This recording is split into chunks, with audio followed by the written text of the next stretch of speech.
കായിക വകുപ്പിൽ നിന്ന് കിട്ടിയ ഒരു കത്തിന്റെ അടിസ്ഥാനത്തിൽ കൈമാറി എന്നാണ് പറയുന്നത്. ഇതിൽ എന്തെങ്കിലും അപാകത തോന്നുന്നുണ്ടോ ശ്രീ MK ഹരിദാസ്? GCDAയും മന്ത്രിയുടെ ഓഫീസിൽ ഇപ്പോൾ വിശദീകരണം നൽകിയിട്ടുണ്ട്.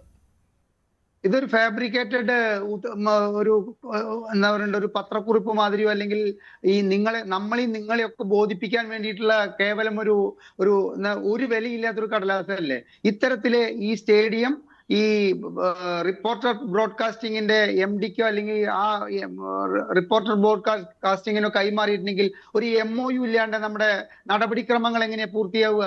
എവിടെ ആ MOU പുറത്തുവിടാൻ GCDA തയ്യാറുണ്ടോ? മാത്രമല്ല ആരാണ് നിർമ്മാണ പ്രവർത്തനങ്ങൾ നടത്തുന്നത് എന്നൊക്കെ ഉണ്ടാവുമല്ലോ. കാരണം ഇവർക്ക് അതിനുള്ള ടെക്നിക്കൽ നോഹോ ഉണ്ടാവുകയില്ലല്ലോ. അതിന് മറ്റൊരു കമ്പനിയെ ഏൽപ്പിക്കുകയും ചെയ്യുമല്ലോ, ഈ പറയുന്ന ആൻഡ്രോയിഡ് കമ്പനി. തീർച്ചയായിട്ടും എന്തത്ര സംശയമുള്ളത് അതൊക്കെ ഈ MOU എന്ന് പറഞ്ഞു കഴിഞ്ഞാൽ സബ് കോൺട്രാക്ടർഷിപ്പിന്റെ എല്ലാ കാര്യങ്ങളും അതിൽ സൂചിപ്പിക്കണ്ടേ, അതിൽ കാണിക്കണ്ടേ? എവിടെ കാണിച്ചു? എവിടെ MOU? അത് കഴിഞ്ഞിട്ട് MOU എന്ന് പറഞ്ഞു കഴിഞ്ഞാൽ കേവലം ആദ്യപടിയായിട്ടുണ്ടാക്കുന്ന ഒരു കരാറിന്റെ ഒരു വ്യവസ്ഥകൾ ഉൾക്കൊണ്ടിട്ടുള്ള ഒരു പ്രിലിമിനറി പേപ്പർ മാത്രമാണ്.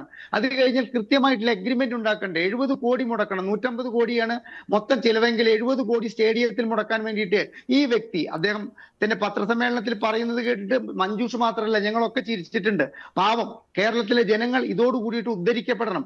അവരുടെ ദാരിദ്ര്യം മാറണം, അവരുടെ ഈ സ്പോർട്സിനോടുള്ള വിരക്തി മാറണം. ഇതൊക്കെ മാത്രമേ ആ പാവത്തിന് ഉദ്ദേശമുള്ളൂ, അല്ലാതെ മറ്റൊന്നും എനിക്കില്ല എന്നുള്ള നിലയ്ക്ക് അദ്ദേഹം പറയുമ്പോൾ ഈ 70 കോടി രൂപ ഈ സ്റ്റേഡിയത്തിൽ വന്ന് മുടക്കിയിട്ട് ഇത്തരത്തിൽ ഒരു മെസ്സിയെ കൊണ്ടുവന്നിട്ട് ഒരു ദിവസം ഒരു കളി കഴിഞ്ഞു കഴിഞ്ഞാൽ ബാക്കി ഉണ്ടാകുന്ന പൈസ ഇദ്ദേഹത്തിന് സ്റ്റേഡിയത്തിൽ പിന്നീട് തുടർന്ന് ഇദ്ദേഹത്തിന് സ്റ്റേഡിയത്തിൽ ഉണ്ടാകുന്ന പങ്കാളിത്തം എന്താണ് എന്നുള്ളത് പറയാൻ GCDAയും സർക്കാരും തയ്യാറാവണം.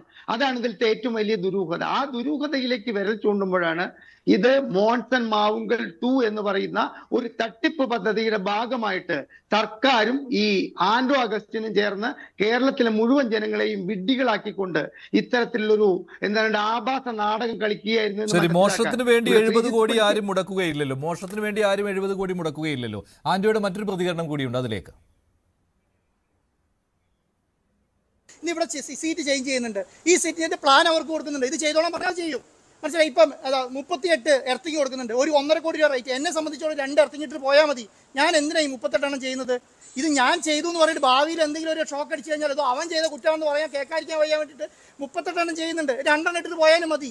എന്നെ നമ്മൾ ചെയ്യുന്നില്ല. ഞാൻ അപ്പോൾ അതാത് ഡിപ്പാർട്ട്മെന്റ്, അതാ ഇലക്ട്രിക് ഡിപ്പാർട്ട്മെന്റ് വന്നിട്ട് ഇത് ഇങ്ങനെ ചെയ്യണമെന്ന് പറഞ്ഞാൽ അങ്ങനെയാണ് ചെയ്യുന്നത്.